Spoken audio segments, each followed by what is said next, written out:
Gente, eu vou começar fazendo a oração pedindo a Deus Pai, o Espírito Santo, a condução para o estudo. E acima de tudo, né, depois de baixar as barreiras do julgamento, do auto-julgamento, que nós tenhamos amor. Mais amor, por favor, por nós, por nosso próximo, por quem está do lado, mas acima de tudo, prioridade por nós, né? Amado e querido Deus, Pai de amor, de bondade, de misericórdia, de graça, te entrego cada um que está aqui, Senhor, diante da Tua presença, diante do Teu olhar bondoso e amoroso para conosco. Dai-nos a graça do entendimento, do discernimento, da compreensão, e acima de tudo, da confiança, da fé e da aceitação para os aprendizados que nós precisamos ter. Os que forem assistir em outros momentos, em outros dias, outros horários, Senhor, abraça cada um que acessar a frequência desse estudo, desta palavra, para que ele também receba de Deus todo o olhar de amor, de graça, de misericórdia, de paz e de cura. Que em momento que seja, do dia que seja, essa pessoa que assiste seja completamente inundada pelo Teu amor, pela Tua força, pela Tua esperança e pela Sua infinita graça. Diante do Teu altar de amor, confiante, crendo e tendo a plena certeza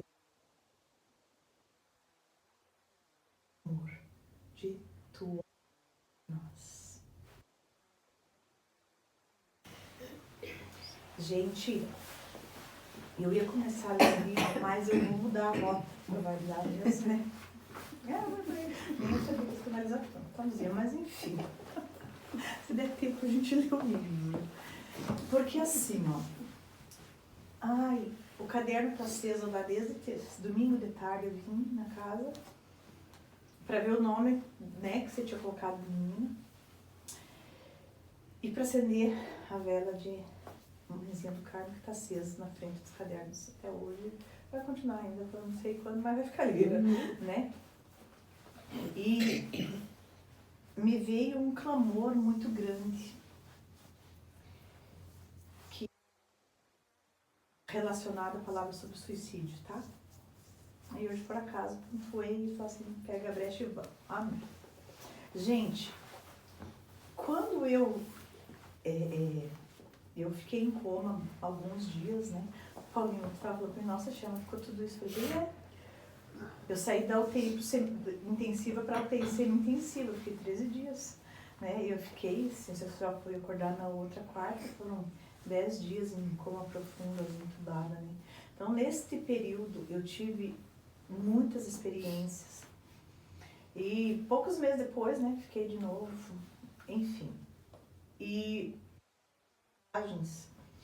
que eu voltei, eu levei um tempo para me conseguir compreender se relacionava ao suicídio, tá, gente? Eu não entendi muito bem, porque assim, a gente aprende que todo suicida, ele tá condenado, tá? Ele foi e acabou com a esperança dele.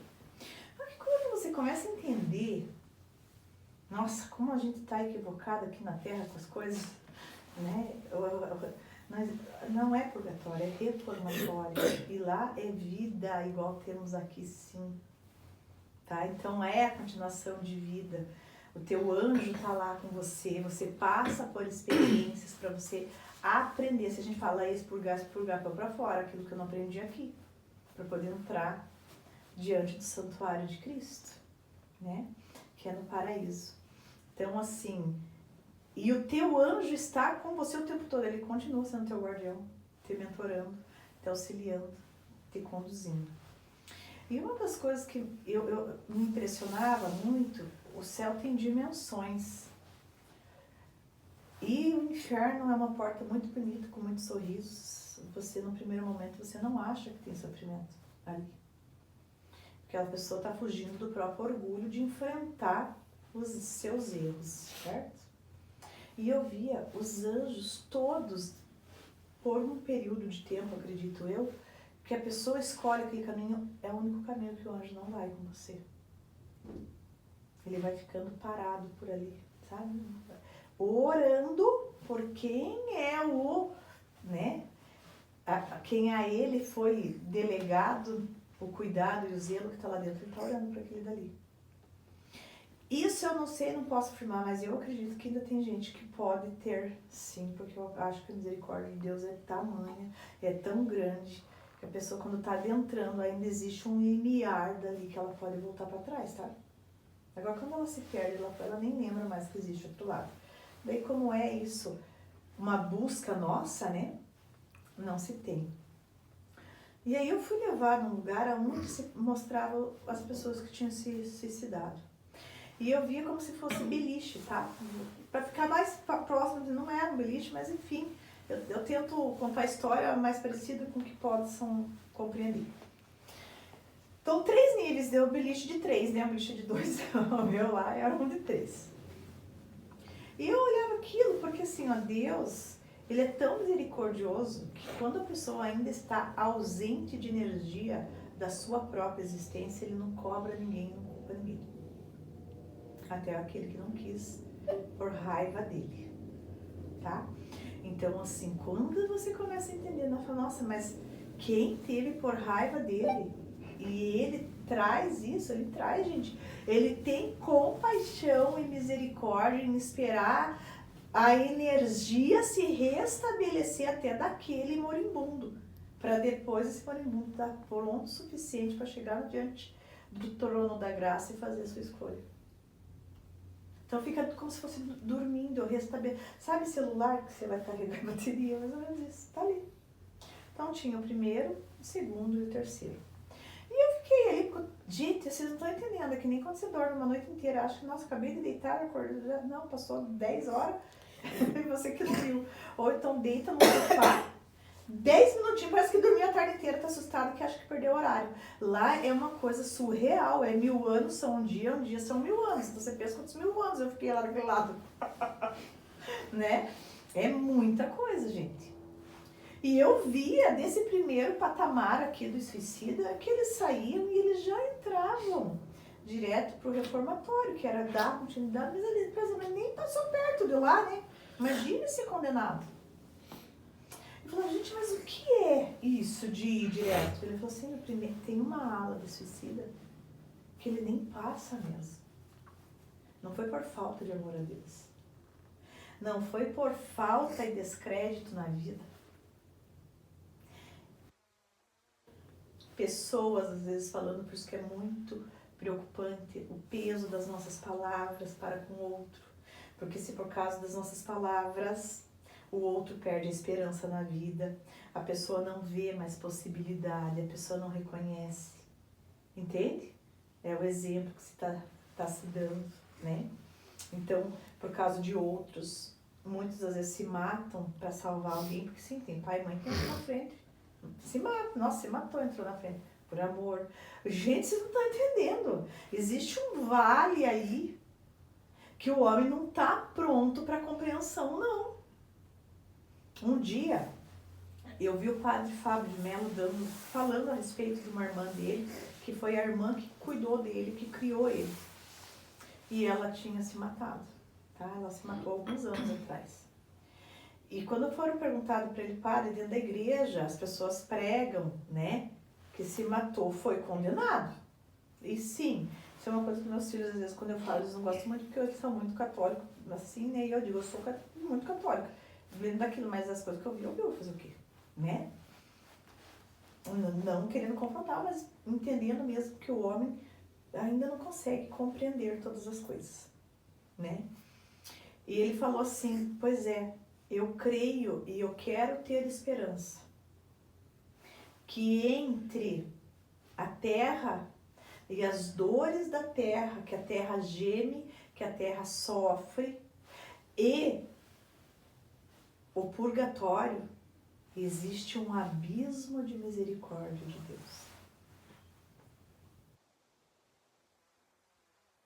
Ele, como padre, ele não pode falar se ela tá para cá ou tá para lá, ele tem que dizer, não, se matou, foi condenado. Mas eu vi no céu exatamente isso, que eu hoje falo assim, não, ali são pessoas que, as circunstâncias, as situações, às vezes problemas psíquicos, atormentados pelo meio que tá, pela família que vem, ele nem teve quase consciência e clareza que estava fazendo, foi acometido de um desespero, mas em momento algum ele pensou na revolta com Deus ou na revolta da vida que Deus deu.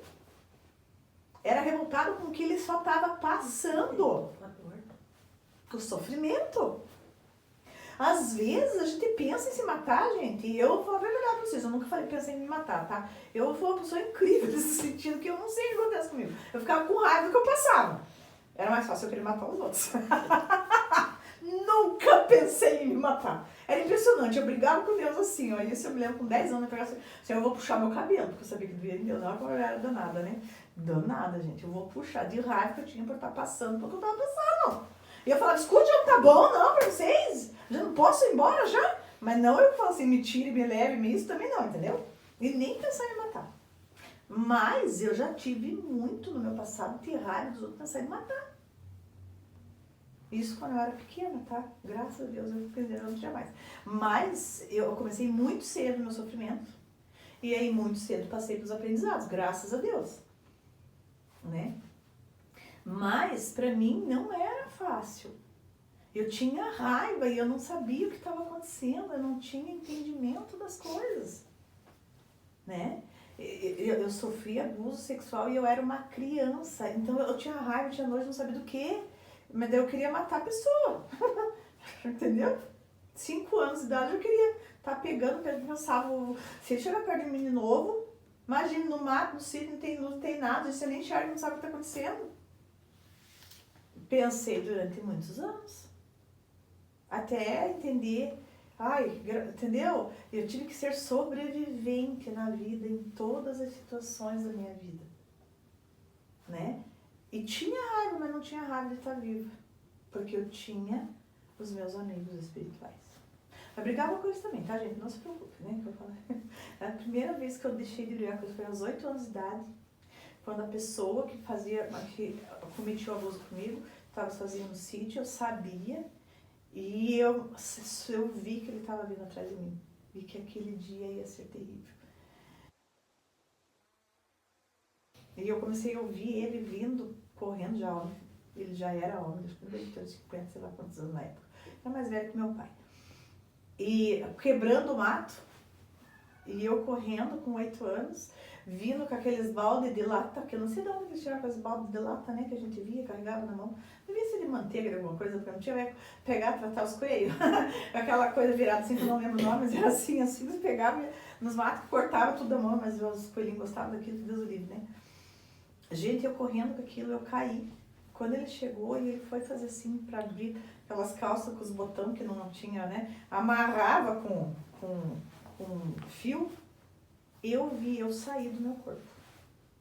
E eu vi algo descer. E eu fiquei olhando pra mim, ele falou, nossa, hoje vocês me salvaram, hein, gente? Eles são gente boa. Eu ouvi eu falar, se você fizer isso pra mim, eu vou falar pro meu pai. Ele vai acreditar, mas... Cara, eu tive uma sabedoria, depois eu levei anos da minha vida pra conseguir compreender o que foi que eu tinha falado ali. Que tinha feito ele voltar, fechar a calça. E não fazer.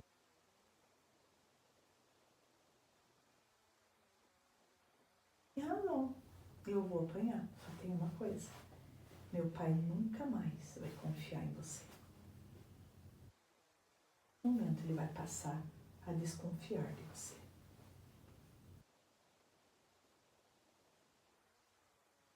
Anos depois eu fui saber que ele foi pra lá fugido, que já tinha respondido processo em outra cidade por fazer isso com o menino. E ele só parou na cerveja e eu não sabia. Eu fui saber isso depois de mais de 18 anos de idade. Se eu falasse isso, meu pai ia ter acreditado em mim e ele sabia do que eu estava falando. E eu mesmo não sabia. sem saber de nada, gente, eu não sabia. Né? Então, assim, eu tinha meus momentos de tirar uns tete a tete ali com a espiritualidade, mas eu também tive momentos, assim, de lembrar que com 2 anos, eu lembro que eu caí num lugar muito alto e eles deram um solavanco na minha cabeça, estralou no pescoço e eu vim que nem uma pena, assim. Meu pai ficou olhando, meu Deus, o que foi isso? E eu falei, você não viu que me pegou? Né? Não. Então, assim, eu tinha, graças a Deus, os anjos comigo que estavam muito me protegendo, né? E conversavam e me instruíam, por isso que eu não estava tão sozinha e venci muitas coisas. Mas eu tinha os meus momentos de ira, agora nunca pensei em tirar minha vida. Só que hoje eu digo assim, ó, eu não falo da vida de nenhum, não condeno ninguém que tirou a vida.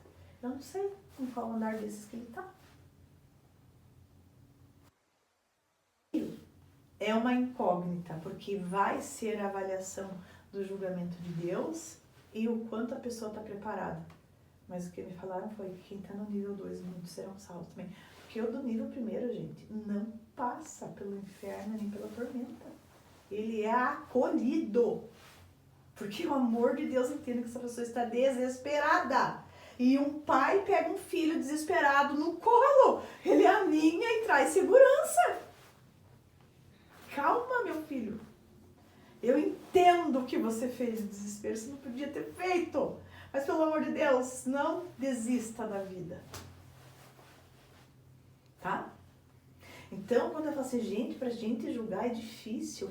O do meio aqui, ó, eu não sei. Porque eu vi que muitos iam pra lá por escolha e muitos adentravam o reformatório e continuavam, davam sequência na vida, nos aprendizados da vida. Agora, o último, eu via que esse último andar aqui, ó, tinha muito anjo chorando do lado. Que é um mentor teu. Antes do teu nascimento, ele foi criado para te cuidar. E é lindo, porque lá no purgatório, que é reformatório, eles continuam cuidando da gente igual. Eles dando conselho, não, vamos, a gente vai conseguir, vamos batalhar de novo, é um aprendizado de novo, que é uma nova vida que você está vivendo, que você vai ter que passar por aqueles aprendizados que não aprendeu. E ele está ali te dando força igual. Né? Agora, esses dali estavam chorando, igual aqueles que estavam na porta do inferno. E eu falei, por que isso acontece? Porque esses aqui se mataram, porque não querem a vida de que Deus dá. Não, mas mesmo esses, Deus não pega lá a metade deles, entendeu? E joga lá dentro. Deus restabelece. E Deus dá a eles a dignidade de irem por escolha. Por eles mesmos.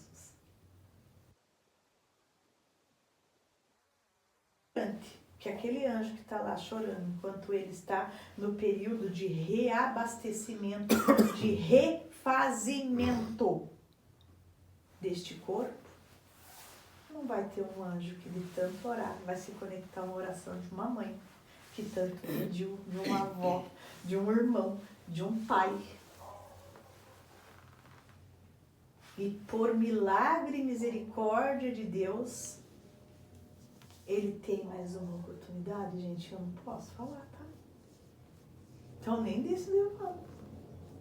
Eu já quem vai pro inferno? Já olhei assim e falei, meu Deus, eu sei que aqueles que os anjos já desistiram, não tem mais. Eles já se aprofundaram e talvez entraram naquele que algumas pessoas dizem ovoide, né? Quando você já perde a essência do ser que existe, é o suicídio do espírito. Uma hora, o espírito que escolhe o outro lado, uma hora ele deixa de existir. Ele só não existe mais. É como se queimasse, terminou de queimar. A essência da vida se não existe mais. É o que a Bíblia fala e que João teve visões do Apocalipse, né? Que ele fala que queimou até serem consumidos. Eles não querem existir, eu respeito. Mas vão passar por aquele período que é preciso de queimar totalmente como uma vela, uma lamparina no querosene. Posso fazer uma pergunta? Pode, amor.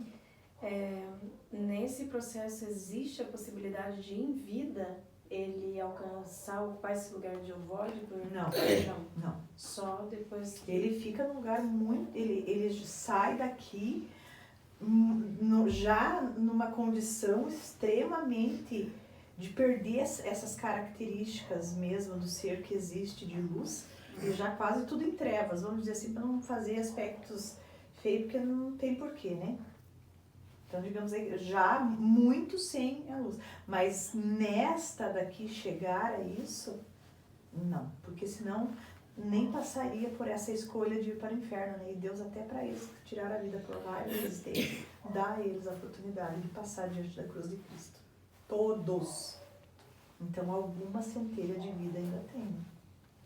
Então, não, aqui não. É como se ele estivesse no caminho do meio, de escolher. Exatamente.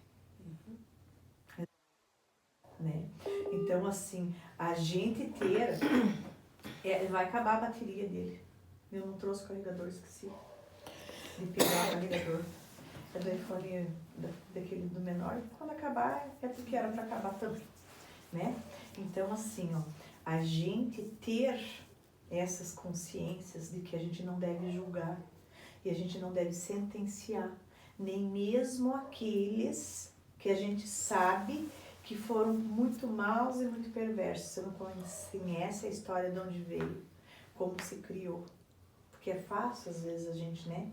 Nossa, mas olha isso, aquilo, gente, de onde veio? Qual é a história que traz? Todos de igual maneira. As mesmas oportunidades. Claro que Ele é Deus justo também. Chega ao reino do céu, se não pagar vintém por vintém, e esse pagar muitas vezes não é porque você vai ter que sofrer exatamente a mesma coisa, mas você vai sofrer por aquilo que você fez, e é um pagar muito maior do que simplesmente esquecer que aquilo existe e voltar e não cair de novo no erro. Tem essas consciências dessas situações, gente de verdade. É incrível o quanto a gente pode sair alicerçado na fé, alicerçado na vida, alicerçado na esperança do amanhã, de ter uma nova oportunidade para nós. Porque o homem, às vezes, ele é cruel e carrasco, como se tudo, então sempre tudo acabou. Não, feliz daquele que na vida pode começar a se redimir e pagar pelos seus erros, sem sombra de dúvida. Mas existe uma esperança. Deus não é esse Deus cruel como às vezes a gente coloca ele para nós. Ele ama em demasia todos os filhos e de verdade. Ele está feliz por nós estarmos tentando. Nós fomos escolhidos antes do nosso nascimento para estar neste momento da terra, sendo vasos de transição, de paz, de amor e de esperança. Porque quantos de nós fomos criados em ambientes onde não tinha a possibilidade de um refazer a vida, de uma esperança de uma vida melhor. Você é obrigado a aceitar isso, daí fica. Nós estamos trazendo para a humanidade que nós temos em nós o merecimento e a liberdade de sermos imensamente felizes e amados. A única coisa que a gente às vezes não consegue compreender o que é ser feliz e extremamente amados em nós mesmos. E aí responsabilizamos o outro por esse amor que deveria ser só em nós, né? E aí quando a gente entende isso, muito do que ia ser um suicídio, uma tristeza na vida, um sofrimento é ressignificado. Alguma dúvida, gente, do que eu tô falando, do que eu tô trazendo? Alguma coisa que não entendeu, Luzia? Não? Conseguiu compreender, amor? Mas é isso mesmo, tá? Tô prestando atenção. Quando a Certinho. gente entende que aí eu trago em mim o merecimento. Eu já não sofro por o que quem está fazendo aqui, eu deixando de fazer. Eu entendo que é o estágio dele que não chegou. E aí eu não preciso também me autopunir por isso. Não é sobre o outro. Né? Tem alguma dúvida? Porque eu vou desligar esse e vou fazer uma chamada de vídeo do celular de alguém que eu vou pegar aqui. Eu tô olhando quem tem mais bateria, que daí eu vou gravar com esse daqui o restante. Fale, meu amor. Sharon, sobre ali ainda os ovoides. Eles têm habilidade, capacidade de ficar em algum encarnado, tentando sugar a energia vital, alguma É o coisa assim? encarnado que se conecta a isso, amor. Espírito nenhum consegue fazer nada com a gente, senão a gente não abre porta. Agora sim, muitas vezes eu digo para o pessoal aqui da casa, as meninas falam, não vou falar. E não vou falar porque eu tô te protegendo. Porque lá atrás, muitos anos atrás, eu percebi as situações que eu falava pra pessoa. Ah, não, digamos, não, tinha assim uma coisa, né, nesse aspecto, naquilo. Eu terminava de tirar a pessoa sendo indignada, já achava que era vizinha, que era mãe de não sei quem, ciclano, irmã não sei de quem. Ele mesmo ia atrás desse negócio. Ah, caramba, acabei de limpar, a pessoa falou buscar. Não falo mais. Tô protegendo vocês. Entendeu? Né? Gente, eu vou terminar essa, depois a gente põe a primeira parte, segunda parte do mesmo episódio, porque o meu celular tá acabando a bateria, tá?